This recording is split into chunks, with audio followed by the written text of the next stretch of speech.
तो दोस्तों इंडिया और यूएई ने एक न्यूक्लियर एनर्जी पैक्ट साइन कर लिया है।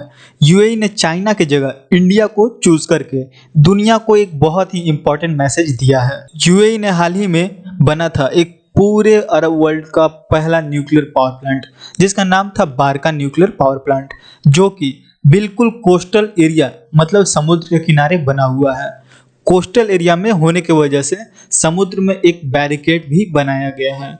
और अगर आप यहाँ पे सोच रहे हैं कि यूएई ने एक न्यूक्लियर पावर प्लांट बनाया ही क्यों, इनको न्यूक्लियर पावर प्लांट की आवश्यकता ही क्यों आ पड़ी, तो लिटरली इनके पास इतना सारा क्रूड ऑयल है, उसी से ये भारी मात्रा में इलेक्ट्रिसिटी बना सकते हैं। तो दोस्तों यूएई ने इंटरनेशनल कम्युनिटी को वादा किया है कि 2050 जो अब ज़्यादा दूर भी नहीं है, जिसे आने में लगभग 25 साल ही बचे हैं, और लगभग 25 सालों के अंदर ही यूएई को एक net zero carbon emission country बनना है। मतलब यूएई के ने भी वादा किया है कि क्लाइमेट चेंज से लड़ने के लिए ये भी अपना योगदान जरूर देंगे।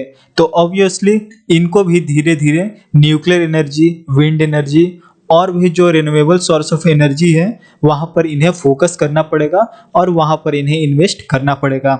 और इसलिए यूएई ने पूरे अरब वर्ल्ड का पहला न्यूक्लियर पावर प्लांट बिल्ड कर दिया है।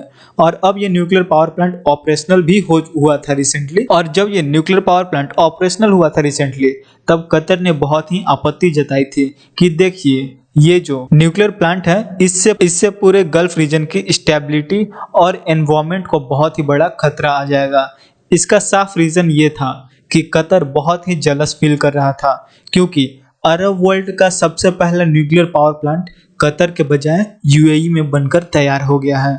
और अब यूएई को एक बहुत बड़ा पावर प्लांट तो बनकर बैठ गया है, लेकिन यूएई की जरूरत का 25% एनर्जी सिर्फ इसी एक पावर प्लांट से कंप्लीट हो जाएगी। मगर इसकी ऑपरेशनल एक्टिविटी, इसकी मेंटेनेंस, इसके लिए यूएई को चाहिए होगा एक बहुत ही इम्पोर्टेंट और रिलायबल पार्टनर। क्योंकि आगे जाकर आपको अगर न्यूक्लियर प्लांट चलाना है तो आपको रिफाइंड यूरेनियम फ्यूल चाहिए होगा। वो कहाँ से आएगा? क्योंकि आज के समय में रशियन न्यूक्लियर फ्यूल पर बैन लगा रखा है यूएसए और उसके अलाइड कंट्रीज ने। तो ऐसे समय में यहाँ पर एंट्री होती है इंडिया की, क्योंकि ऐसे में इंडिया सबसे अच्छा रास्ता हो सकता है इस यूरेनियम को पाने का फॉर द यूएई। क्योंकि रसिया इंडिया को बेच सकता है अपना यूरेनियम और इंडिया बेच सकता है वापस से ये रिफाइंड यूरेनियम यूएई को। इसके अलावा भारत के अपने न्यूक्लियर पावर प्लांट्स हैं जो कि ऑपरेशनल है और कई सालों से ऑपरेशनल चलते आए हैं, जिसके वजह से इंडिया को एक्सपीरियंस है कि किस तरह से इन प्लांट्स की सेफ्टी को मेंटेन करनी है और किस तरह से इनको ज़्यादा एफिशिएंट वे में मेंटेन किया जा सकता है और ऑपरेशनलाइज किया जा सकता है। और इसी वजह से इंडिया यूएई ने न्यूक्लियर कोऑपरेशन एग्रीमेंट भी साइन कर लिया है, जहां पर स्पेसिफिकली यूएई के न्यूक्लियर प्लांट को मेंटेन करने के लिए इंडिया हेल्प करेगा यूएई की। जब यूएई के क्राउन प्रिंस भारत फिलहाल में आए थे तो सबसे पहले जो एमओयू साइन किया गया था वो था बारका न्यूक्लियर पावर प्लांट का, जो इसकी ऑपरेशनल और मेंटेनेंस कंपनी है यूएई की और इंडिया की एनपीसीआईएल।